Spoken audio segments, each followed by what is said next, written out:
thank you. There is no turning back.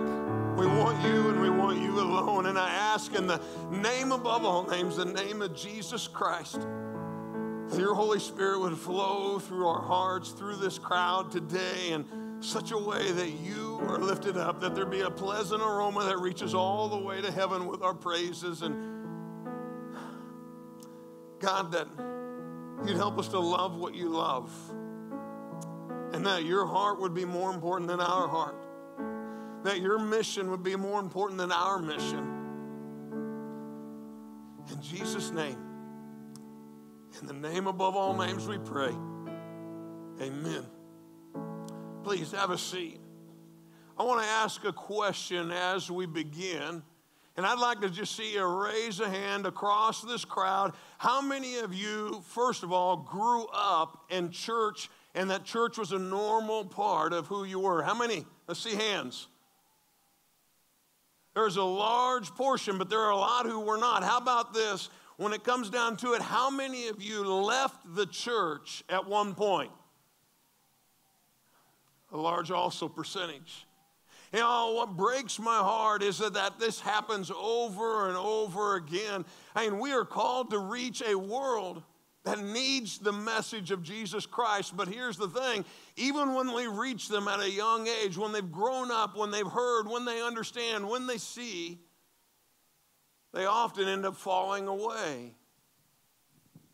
Now, there are a lot of different reasons that might happen. One might be just as simple as the fact that you didn't get what it was all about. Maybe you didn't understand. In fact, you may not even understand what kind of church UCC is. You might say, well, this is just really different. This is my first Sunday. You're in the park and the preacher isn't wearing a robe and there's no incense. There's no memorized songs. What is this all about? And, well, you know what? There are different flavors, if I can use that word, different preferences in how we worship. This is a key thing. There are notes in your bulletin if you'd like to follow along. And the first one is this that I don't want you to miss. Methods change, but the message must be unchanging. See, methods change constantly. Every culture, every generation has their own methods of how you go about, but the church has one calling. The church has one calling of God, and that is to take Jesus to the world, to take the gospel to a world that needs it. See, that's the central focus that every church ought to have in common, no matter their flavor. See, methods are constantly changing. I remember when I first started in ministry, I get to my first church, and I'm nervous, I'm scared. I know that I am totally ignorant, not ready for this, but they hired me, and I had a degree that supposedly said I was ready. And I remember one of the first things they asked is, well, the pastor always wears this robe, and what size? And I'm like, what? I don't wear a robe. What? Well, I get hot. I don't like wearing that thing. And they're like, well, for Easter? No. Christmas? No. For weddings? No. For funerals? No. I thought it was a pretty simple discussion. And I just looked at them and I said, okay, how about this? If everybody in the church wears a robe, I might consider wearing a robe then. They didn't really like my snarky remark, but here's the thing is sometimes we set ourselves apart externally from a world, and we leave them looking at us going, why do you do this? Why do you do that? And, you know, when it comes down to it, there are different methods that we're going to choose to do what we do. But the message of Jesus Christ must stay the same. Whether you wear a robe or whether you don't wear a robe, what kind of music you have, and how you go about delivering, what clothes you wear, that's all external stuff. What we must hold on to is the message of Jesus Christ, because if left to ourselves, here's what happens. We will choose what's comfortable to us, not to the audience, not to those we're trying to reach. We don't even think about them, honestly. We think about, what do I like? And then you look at a world and you find out 65% of churches are plateaued or declining. Let that sink in. 65% of churches are plateaued or declining. less than 2% of churches will ever get to the size that we are, where we are today and growing. That just doesn't hardly happen. Why? Well, here's the thing I don't want you to miss. Another one is we often end up caring more about our methods than we do the lost. We care more about the methods that I like, that you like, that one generation, another generation does or doesn't like, and we forget people. See, the message is often lost in the midst of saying, here's how I want to package it. It's kind of like wrapping a present and forgetting to put something on the inside. Well, it's beautiful, isn't it? Yeah, but it's an empty box. But it's gorgeous. Look at the wrapping. Look at the bow. But it's empty. You know, Andy Stanley said this, all churches are culturally relevant. The question is whether they are relevant to a culture that currently exists in their community or to one that disappeared generations ago. Friends, we have decided to be a church on mission. Do not miss that. See, we are a church on mission, and what I mean by that is every follower of Christ is called to be a missionary. Not just the pastor, not just someone we send to another culture.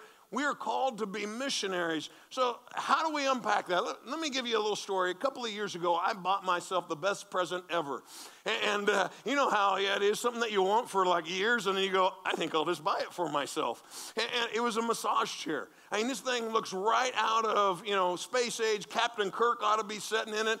I mean, it ought to be on Star Wars or something. I mean, it has lights that change colors, speakers on the side. The thing rolls back, and your whole body just shakes. It's awesome. Well, it's awesome when it works. See, it started breaking down right away. In fact, out of 2 years I've owned it, it's only worked for about 10 months. But it's awesome when it works. And the first time it broke, I called the company, I talked to them, and they sent me a part, and they said, we have a self-instructive, very clear video. We're going to help. I'm like, great, this will be simple. He says, you can fix it. I'm like, good. And so I get my tools out. I have it all set out in the family room downstairs. I'm ready to fix this chair. And I turn on the video. It's in Chinese. Literally, in Chinese. And so the guy's talking to you, and I'm going, huh? And as I listen to him, I can kind of watch what he's doing and kind of figure out a little bit of it, but I'm totally lost. Friends, that's what happens in many churches today where we don't match the message to the culture we're going. Any missionary going to Africa, going to Portugal, going to anywhere else says, okay, I'm going to speak in the language that they speak, with a message that never changes. That is vital that we understand this. You don't speak in English to someone from Africa. But it breaks my heart that sometimes we miss it right here at home. See, when it comes to methods, let me make it real clear. It is not right versus wrong. It is not the biblical way of methods versus the world's way of methods. Evil versus good. It's just different. And so we do things different at UCC, and it's not the right way. I'm not saying, hey, the way we do church is the right way and everybody else is. No, it's just a way we've chosen that's helped us to reach the community. And I'm proud of our church. You might be here and you might go, this is kind of weird. Church in the park, and it's kind of weird having all the stuff that you do, and kids getting up and dancing, and you have speakers that are taller than some of the people here, and well, that's okay. There are a lot of wonderful churches in this community. I go to lunch with several of the pastors. I so enjoy because their heart bleeds for Christ. They might use a different method, and that's all right. I want to challenge you to not get married to a method. As we jump into this series, that's what I'm going to be talking a little bit about, some of the bad press that the church might receive at times because people just don't get why we do what we do. Why is it that you do it this way? What is this all about? And so this first week, we're going to talk about, is church just a big show? Because sometimes people feel that. Then we're going to talk, does the church just want your money? And then it's going to be, does church want uniformity where everybody just kind of looks the same? We just want that rich white person to come in and just give money? Or is it to be a church that is diverse? And then we're going to go into, from there to, does the church just care about numbers? Is that really what it's all about? Well, today, this whole idea of coming together, putting on something that is putting your best foot forward, what is this all about? Is church just a big show? Oh, no. God gave us a calling. He gave it to every church, in every generation, in every culture, and that is to love him with all of our heart. It is to love the lost so much that we want to take them and introduce to them this wonderful God who's changed our lives, and that their eternity would be different because of encountering God. That is why we do what we do. See, one of our core values is this: lost people matter to God, therefore they must matter to us. Say that with me. Lost people matter to God, therefore they must matter to us. Say that again. Lost people matter to God, therefore they must matter to us. You know, I grew up in church, and I got to be honest, I was bored to death growing up in church. I love my dad. He was the pastor, a great guy. I was so blessed by my mom and my dad and their heart, but I just kind of sat there and kind of, you know, my eyes would roll back, and then I'd get the dirty look from my mom up. She'd be on the piano, and she'd, Barry, you know, wake up. And I'm like, oh, I don't want a beating afterwards, okay. And I'd wake up, but I was just bored. I didn't want to invite my friends to church. I got to be honest. Why would I invite them to church? It'd be embarrassing because it's boring, it's dead. The only reason I'd invite them is so we could get in trouble maybe, but not because of something that they would enjoy. And I think that most of them would have walked in and seen it kind of like a Chinese instructional video, going, okay, I can kind of see a little bit if I watch closely why they do, maybe, but I sure don't understand it. It's not my language. My prayer when I first started ministry is that God would help me to take this incredible message that is life-changing, that is powerful, that it says the gates of hell will not have any prevailing ability to come against the message of Jesus Christ, and then I wouldn't bore it down to something that is just something we do as we come together as a little fellowship and a little kumbaya in a circle where we just say, let's keep the evil world out and let's come join hands now. My prayer is that I would communicate where lives would be changed, where broken marriages could find healing, where kids could be proud to ask their friends, and where the next generation could take what I've heard and what has impacted me and have it impact them. See, the message of Jesus Christ must be accessible to a lost world. Let me say that again.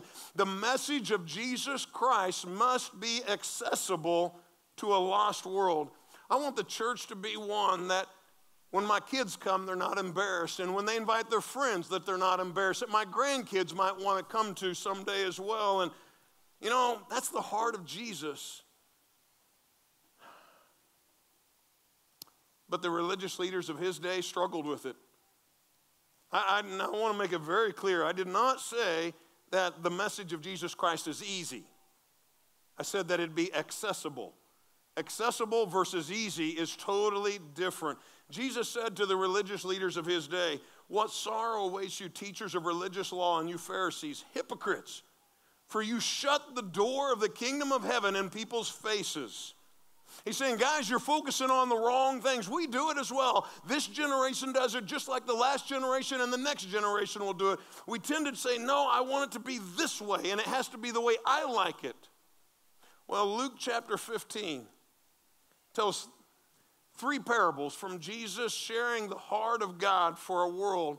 He tells about a lost coin, a lost sheep, and a lost son. The one of the lost son always just makes my heart bleed, because as I read through that, I go, oh my goodness, I just hurt for. As you read the story, if you've had a kid, you know what it'd be like. If you had a child that left, he went out and squandered all of his wealth. He lived wild. He just walked away from the father's home and heart.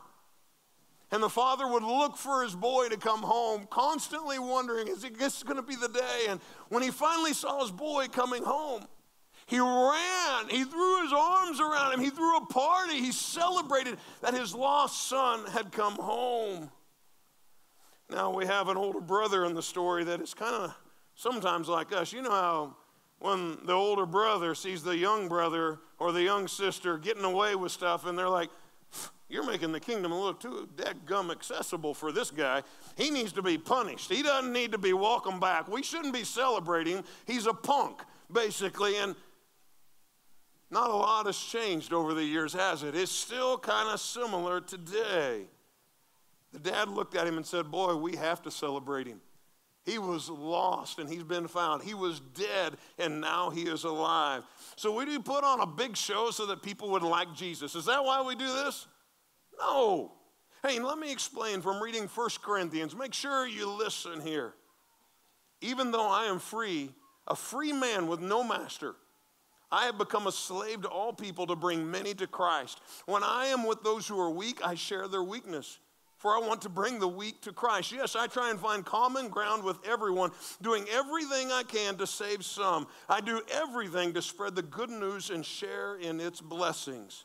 Paul, the author of this, the first missionary to go out and plant churches around, basically he's saying, short of sinning, I'd do anything to reach the lost because that's what it takes. Short of sinning, I'll change anything. I'll sacrifice anything. I'll go anywhere because that's what's at stake. It's people's souls. Here's the thing. If you look at most churches, we've done a real good job of changing people's exteriors and not their interiors. So what I'm saying is we want them to think like, talk like, act like, enjoy the same music as us, make sure they don't upset our apple cart, and as long as they do that and they come in and they give a little bit, we're okay with that. So externally, we look quite a bit different from the world in the church, nationally. But internally, is there much difference? No. Internally, there's not a lot of difference in the church, and this breaks my heart. See, we should be different internally more than externally. It's totally okay to say, okay, here's the culture I'm trying to meet. I want to make sure I meet them in a way, because this isn't right and wrong. This stuff changes with every generation. But internally, there ought to be a major difference. Now, I'm going to be real blunt right off. Some will never come home. Some will never come back to the Father, and that breaks my heart. But our mission is to be one that's about those who are not in the kingdom. Let me say that again. Our mission is to be about those who are not in the kingdom. See, once I accept Christ, once you accept Christ, our mission is not any longer about us, it's about them. That's why I love being in the city park today, because we're right in the middle of a community. And I just wonder, how often do we stop and look around and just go, there are people who are lost that need Jesus. There are people who are without him that are lost and they're confused and they're broken and their peace is not even close to what God has planned for them. And do we stop and say anything about that? Here's the thing, is what opens the door to our heart, what helped us walk into the church at one point, is very likely at some point to annoy you. See, let me put it this way, very bluntly. Once we come to Christ, we've grown and we've matured, we ought to be happy to meet in a moldy basement. It doesn't matter what you have. It doesn't matter what's going on. You shouldn't need anything, no flash, no guitars, no lights, no coffee, okay, coffee still. But, that ought to be just totally, it doesn't matter, because it's all fluff on the outside. And we as Christians later down the road go, well, I just don't understand why we do all that stuff. Well, before Christ, would you have come? Before Christ, would you have gone to the moldy basement? Before Christ, would you have gone without the extra? No, that's just part of reaching into a culture saying, I want to communicate. So we have to look at this and say, okay, there's a world that is without Christ, and we must embrace them and draw them in. When it came to Jesus reaching into their world, the tax collectors and other notorious sinners, as the religious people saw, they said, tax collectors and other notorious sinners often came to listen to Jesus teach. This made the Pharisees and the teachers of religious law complain that he was associating with such sinful people, even eating with them. Oh no, that's horrible. He goes on to tell a story in our passage here of now the lost sheep. See, there was a guy who had 100 sheep, and 99 were there and he lost one. And the story goes on that he went out and looked and left the 99 to look for the one. Went searching for the one. And then when he found the one, he brought it home, had a party. He was so excited. And the scripture says, in the same way, there's more joy in heaven over one lost sinner who repents and returns to God than over 99 others who are righteous and haven't strayed away. Friends, the lost matter. We must use methods, whatever that takes, just as Paul said, to make Jesus relevant and accessible to those outside. Here's the irony of kind of the whole picture of things. Many of you, if you grew up in church, will get this. You went to church and your mama said, hey, put on your Sunday best. We're going to God's house. You better act good too, because we're in God's house. And it sounds like, woo, you raised the level supposedly. Then you walk in the door and you got a song leader and an organist who hadn't probably practiced all week. They're saying, hey, what do you want to sing? And they're kind of putting that together. And then it comes to communion time and someone stands up and says, well, George was supposed to do the communion meditation today, but he's not here, so, well, okay, let's do this. And a little bit later, you have a trio of 3 little girls that get up to sing who are obviously not even close to talented enough to be on the stage, but they sure look cute, and they didn't practice, and they sing about, let's give our best to God. And then we go, what? Wait a second. I don't get it. Why aren't churches growing? Why aren't they reaching their community? You know, the world my dad brought, he lived in, that he pastored in as he went through his ministry, was one a lot like that. And then what they do is they just fire the pastor if they weren't reaching enough people. That'll fix it. Let's just bring in another pastor. Let's get a different one. Now, are we evangelistic? And let's see what he can bring. Could I just challenge you for a second? And let me hit on one tender spot. That is kind of the issue that often ends up being the division. When it comes to music, 80% of music on the radio is pop or rock. 80%. I mean, that's just pretty much a given. And so when it comes down to it, churches, though, they really struggle with this because they start to get married to the method, not to the message. And so churches split over music. They argue over it. You know, here's the funny thing about it, is the very people who go, well, that just doesn't matter, that's just silly. Just fast forward 20 years and you're going to be the same person that is struggling with it today. And you're going to go, remember back in the good old days, back in Chris Tomlin and Elevation and Hillsong? Man, I love music back then. That was fun. Big Daddy Weave, oh man, those were the good days. I mean, these kids today, they just don't know anything about worship. And every generation does it. Every generation struggles with this. You know, one of the things I know some of you are going, well, wait a second. We have traditional service here at UCC. Hey, Pastor, what are you doing here? This doesn't make sense. I mean, what about that? You know, let me just stop and do a little thank you. You know what I'm so proud of in our traditional services? You know who had the vision for our contemporary services? It was our traditional. You know who helped pave the way and financially support and serve and help build a building and then say, let's get this done to reach the lost? It was our traditional folk. It's just it happens to be a different packaging of how but they care about the lost. Friends, we have to hold on and understand that the why of what we do is to reach the lost. You know, when we build our building, we put a coffee bar right out front. And I know I had some that were like, why do we have a coffee bar out front? I don't like coffee. This is just silly. Well, it might surprise you, but people like coffee. You know, I did a research, and it was like 4 out of 5 different, basically, surveys of the world said the number one drink in the world is coffee. One, I think, must have come from Germany because it said beer. Well, we're not going to do beer, but we have coffee because people like coffee, okay? And so, you know, and plus it helps people from falling asleep during the sermon. So that's also a good benefit. You know, I want to put people at ease where they can hold something, they can talk, and they can have a cup of joe, and it all be good. I had a girl last year came up to me and says, it was kind of funny. She said, hey, Barry, you know, I just want to know, where do you get your coffee at church?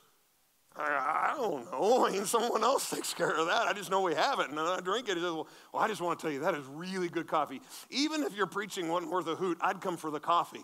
And I'm like, I'm not sure how to take that. And I'll just say it's good coffee. All right. So our target audience, must match Jesus' target: the lost son and the lost daughter. 2 years ago, I had kind of a chance meeting with a young man here in the community. I was working out in the local gym, and we were talking. I was just kind of sharing just with a guy who happened to be next to me, and he was doing some heavy weights, and he didn't have a powerlifting belt, which I happen to have. And I said, hey, you want to try this out? It really makes a difference. It really help stabilize your core. Oh, sure. So he tries it out. He's like, oh, that's cool. Well, we talked a little bit, but fast forward a few days, I didn't think anything of that. I get a message on social media saying, hey, Barry, I just wanted to ask, where'd you buy your belt? I'm like, my belt? That's a weird question. And I'm like, I either ordered it online or I got it at Kohl's, I think. And I'm thinking about I'm like, this is the weirdest message I've ever had. And so I messaged him back, and I think I bought it at Kohl's. Actually, I think my wife did. And he's like, no, do you remember who I am? I'm like, no. And he's like, no, the powerlifting. Oh, and then I kind of felt really stupid. But we just started talking. We got to know each other. We became friends. He's just a really fine young man. And here's the thing. He'd grown up in church, but he wasn't in church anymore. He had stopped going to church. That really wasn't a part. He wasn't sure. I don't know if he really felt that it related to him anymore. Well, we just became friends, and then we start talking, and then we met for coffee one day, and I remember I just wanted to hear a story, and he kind of told me his life story, and it was cool to hear, and then I kind of painted a picture of the gospel, had a little napkin out, and I just kind of talked through that, and he's like, oh, that's really nice. He's like, I'm not quite ready for that basically yet, but we just became friends, and then he went to study abroad in Europe, and I was like, oh, shoot, I'll probably never see him again, and then this fall, he showed up after being gone for months and months and studying in Europe. And his dad happened to be with him as he came into the church. His dad said, hey, Barry, you don't realize, but he's been watching online the whole last semester still. He's been a part, and I just want to say thank you. And he says, it's so cool. We were at the lake house this summer, and I was walking in the other room, and I heard this weird voice in the other room. And he's like, what the world is that? Some gravelly, scratchy yelling guy in the other room. And he says, I walked in, and he's like, oh, you were preaching online. He was listening online. And so I want you to hear this. That's my target. Is someone who has left and said, I'm not sure about this. Is it relevant? Is this a message for me? Is it for my parents, for my grandparents, or should I accept it? That's my heart. One of my mentors, Ben Merrill, he's now in his late 80s, just said a couple of years ago, speaking on a similar topic.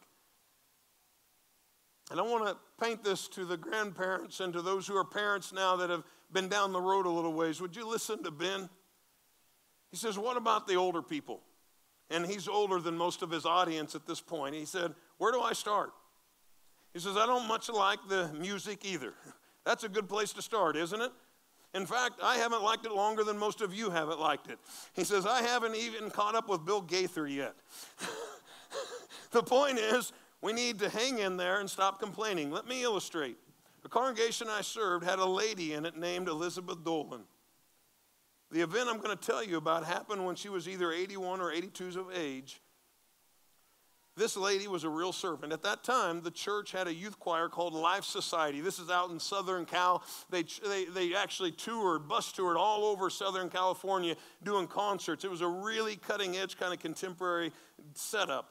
It says they were asked to sing all over Southern California. Elizabeth Dolan would get on the bus and ride with them to their engagement and attend their concerts. The kids loved having her along. And one night in the elders meeting, one of the guys named Ray said, does Miss Dolan really like that music? There was a long pause. And Howard said, no, Miss Dolan loves kids. That settled the matter. He wrote on, he says, I'll be willing to put up with things I don't like for the sake of reaching people who are not like me. And every generation must. Carl George writes, the average church attendee is already educated well beyond their level of obedience. Think about that. Let me say it again. The average church attendee is already educated well beyond their level of obedience. See, we want to learn more while we necessarily don't do more. Mere Christianity is one of my favorite books. Mere Christianity is written by a guy whose just story is incredible. It's C.S. Lewis. He was one who committed his life to educating, teaching the church, one of the deepest theologians over past generations. But he writes in this as someone who was outside the church that finally came into the church. He wrote this: Christ did not come to preach any brand of new morality. The golden rule of the New Testament, do as you would be done by, is a summing up of what everyone at bottom had known always to be right. Really great moral teachers never do introduce new moralities. It's quacks and cranks who do that. As Dr. Johnson said, people need to be reminded more often than they need to be instructed. The real job of every moral teacher is to keep on bringing us back, time and time again, to the old simple principles which we all are so anxious not to see. I want to ask you to pull out your bulletins. There's a baptism Sunday coming up we're going to focus on, but I just want you to look at the picture, would you? There's a picture in there of a young lady that I was hugging right after her baptism. I just want you to look at that for a second, would you? And then I want you to ask yourself this question: how much is she worth?